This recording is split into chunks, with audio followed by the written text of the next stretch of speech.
Bonjour, c'est Richard Patiès.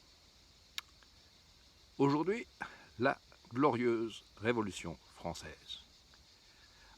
Avant la Révolution française, les propriétaires de la France sont le clergé, l'Église et la noblesse.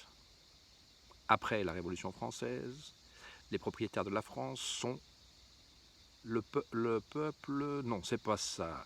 Non, les propriétaires de la France, après la Révolution française, sont les bourgeois. Une nouvelle classe est apparue, la bourgeoisie, qui a fait faire les basses œuvres par le peuple, exécuter la noblesse, et qui a donc pris le pouvoir, qui a pris les biens de l'Église, qui a pris les biens de la noblesse, et se les sont partagés. Voilà, on en est là d'ailleurs maintenant, les patrons de la France sont la bourgeoisie, la grande bourgeoisie, puis quelques nobles qui sont revenus, les deux machins, mais ils sont minoritaires.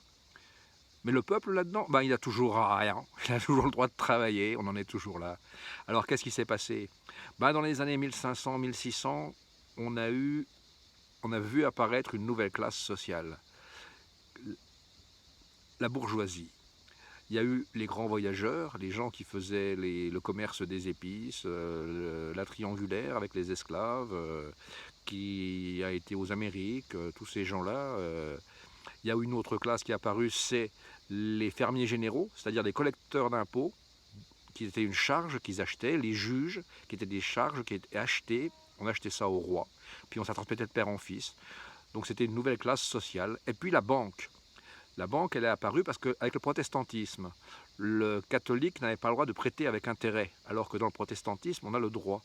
Donc, ce qui a fait les guerres de religion d'ailleurs, hein, c'est cette classe qui prêtait de l'argent avec des intérêts et qui a généré les guerres de religion, entre autres. Donc, la banque, les grands voyageurs, les fermiers généraux et autres charges, tous ces gens-là voient la noblesse et le clergé propriétaires de la terre, propriétaires des villages, propriétaires des châteaux.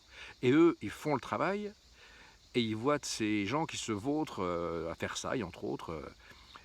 Et donc, ça les énerve un peu. Ils se disent, on pourrait les virer, prendre leur place. Bonne idée.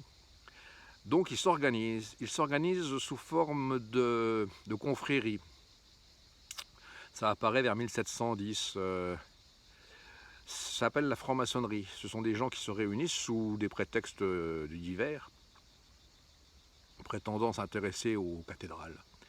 Mais bon, quel que soit le prétexte. Donc en fait, ils se réunissent pour préparer la Révolution française. Comment agiter le peuple en vue de s'en servir et de prendre la place de la noblesse.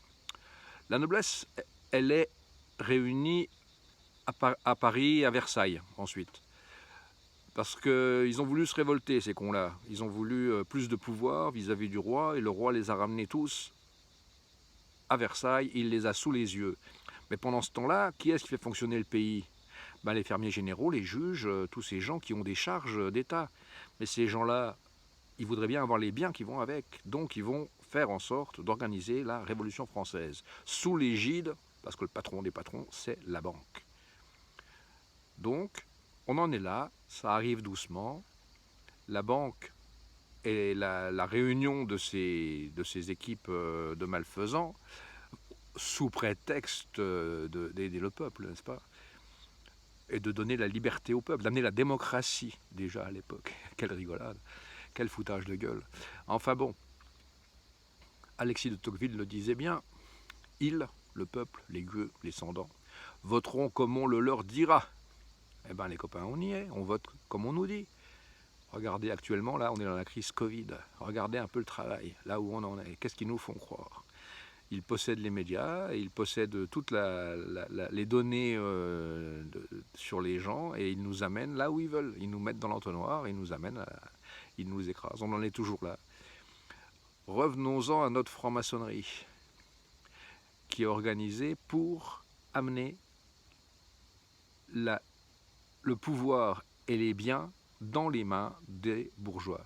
Ces bourgeois qui se transformeront ensuite, donc ils prennent le pouvoir. La première chose que fait Napoléon, c'est qu'il va à la Banque de France. Quand il s'installe, il va à la Banque de France. La Banque de France, non pas la Banque de France, c'est une association de banques privées, à l'époque, une association de banques privées qui se permet de faire l'argent de la France et de manipuler l'argent de la France. Déjà à l'époque, dès sa création, la Banque de France a été comme ça. Bien.